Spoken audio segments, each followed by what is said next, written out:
আমার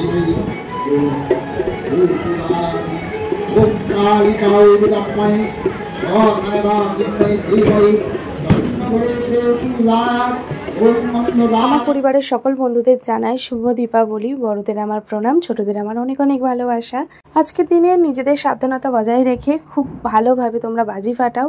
আজকের দিনে রাস্তার ডগিগুলো খুব আতঙ্কে থাকে, ওরা যাতে সুরক্ষিত থাকে সেটা মাথায় রেখে তোমরা তোমাদের আনন্দ করো। নমস্কার বন্ধুরা, তোমরা সবাই কেমন আছো? আশা করছি তোমরা সবাই খুব ভালো আছো, সুস্থ আছো। কিং মাই লাইফস্টাইলের নতুন একটা ব্লগে তোমাদেরকে ওয়েলকাম জানিয়ে আজকের ব্লগটা শুরু করছি। দেখো বন্ধুরা, আমার রান্না হয়ে গেছে। রান্নার শেষে আমি ভাবলাম আজকে রান্নাঘরটা একটু পরিষ্কার করি, কারণ বেশ অনেক দিন ধরেই ভাবছি রান্নাঘরটা পরিষ্কার করব। এমনি পরিষ্কার মানে এই যে দেওয়ালগুলো ঘষাঘষি আর করা হয় না, যে করব ভাবতে ভাবতে আর করাই হয় না। আজকে ভেবেই নিয়েছি রান্নার শেষে যতই দেরি হোক না কেন রান্নাঘরটা আজকে পরিষ্কার করব। রান্নার শেষে মাঝে একবার মাইকে স্নান করিয়ে দিয়েছি, দিয়ে আমি আমার কাজে লেগে পড়েছি। ওদিকে তোমাদের দাদাভাই পৌঁছে গেছে, আজকের ওপিডি আছে, ওপিডিতে গেছে মা আর তোমাদের দাদাভাই দুজনেই গেছে। এবারে পুজো থেকেই তোমাদের দাদাভাইয়ের শরীরটা খুব খারাপ, মাঝে 3 দিন জ্বর হওয়াতে আরো বেশি অসুস্থ হয়ে পড়েছে। তো যাই হোক, আজকের ওপিডিতে ডাক্তার কি বলে না বলে সেই নিয়ে একটু চিন্তায় আছি। তো ওপিডি হয়ে গেলে তোমাদের দাদাভাই আবার ফোন করবে বলেছে, ডাক্তার এখন কি বলে না বলে সেটা নিয়ে একটু চিন্তা হচ্ছে। তো যাই হোক, এইভাবেই চলছে আমাদের। এইদিকে মাইকে স্নান করিয়ে পড়তে বসিয়ে দিয়ে আমি রান্নাঘরে কাজে লেগেছি। আর ওর কাণ্ড দেখো, হঠাৎ কি মনে হয়েছে আজকে, বলছে মামা আমি আজকে তোমার ভিডিও করে দিচ্ছি। দেখো বন্ধুরা, আমার রান্না কমপ্লিট করে এখন গ্যাস মাজছে, রান্নাঘর পরিষ্কার করছে।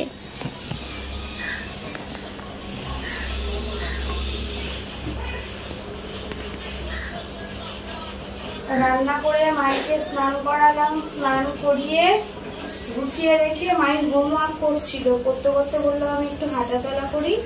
করতে করতে ফোনটা নিয়ে এসে ও ভিডিও করছে।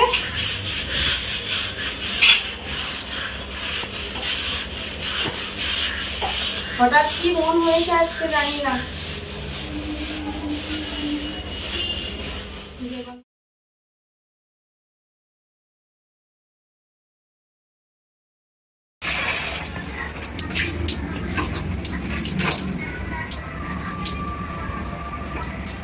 রান্নাঘর আজকে ভরবে,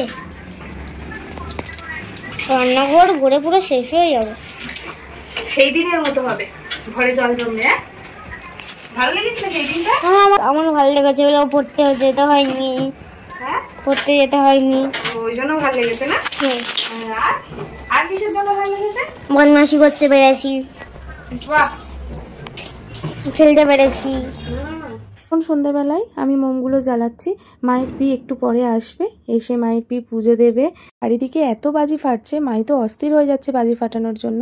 আমার কাছে একবার করে করে এসে বলছে বাজি ফাটাবো মা, চলো না দাদা চলো না। পি এখনো আসেনি, পিকে বারবার ফোন করছে। তো ওই করেই যাচ্ছে। লাস্টে মায়ের দাদা মাইকে নিয়ে ওই তারাবাতি কিনে নিয়ে এসেছিল। তে হবে না, সে কান্নাকাটি কি অস্থির হয়ে গেছে, আমি তারাবাতি জ্বালাবো না, আমি কি বাচ্চা? ও বাচ্চা না, ও অনেক বড় হয়ে গেছে।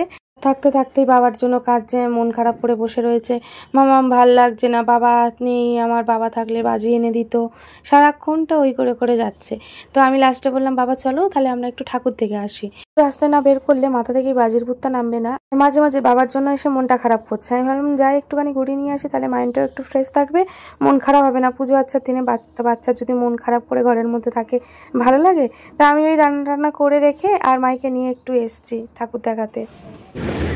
সবাই ফানুস ওড়াচ্ছে, আমি ওড়াতে পারলাম না। সবাই তেল ফাটাচ্ছে, আমি ফাটাতে পারলাম না। সবাই কালীপট্ট ফাটাচ্ছে, আমি ফাটাতে আস্তে আস্তে বল, আস্তে আস্তে। সবাই ফানুস ওড়াচ্ছে, ওঠাতে পারলাম না। সবাই কালীপট্ট ফাটাচ্ছে, ফাটাতে পারলাম না। সবাই তেল ফাটাচ্ছে, ফাটাতে পারলাম না।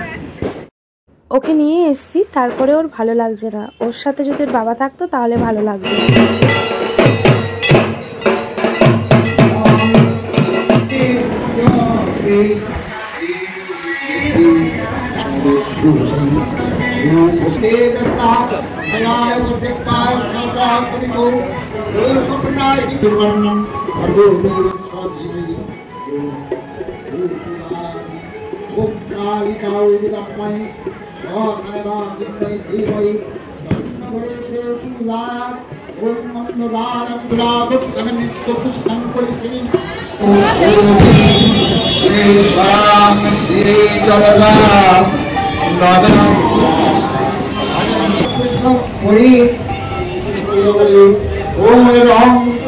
Om আমার জিন্নাদিত ভোজন জিন্ন গুরু জিনা পক্ষে গুরু জিনামি নমো সত্যম জিন্নাদিত নমস্তুতে ওম কায়ম চিত্তম নমস্কারো ये त्रिंदक्षति योगिनी दक्षिण कालिकाया जीवाय सीता ओम भाषा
তাও জোর করে এলাম, চলো বাবা একটু পুজো হচ্ছে, দাঁড়িয়ে দেখো।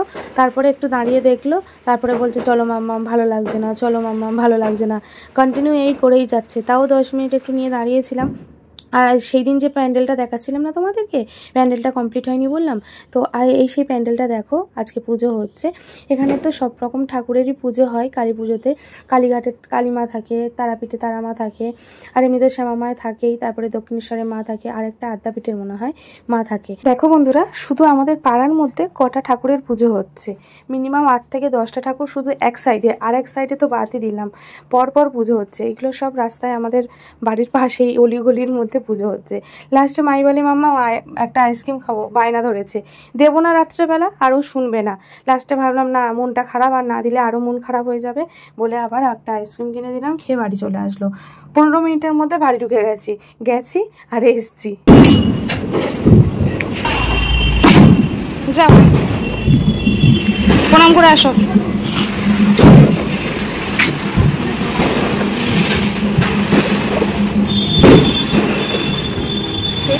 সবশেষে দেখো আমাদের বাড়ির পাশে ঠাকুরটা, মায়ের পুজো হবে বলে এখন সব রেডি হচ্ছে, পুজোয় বসেনি।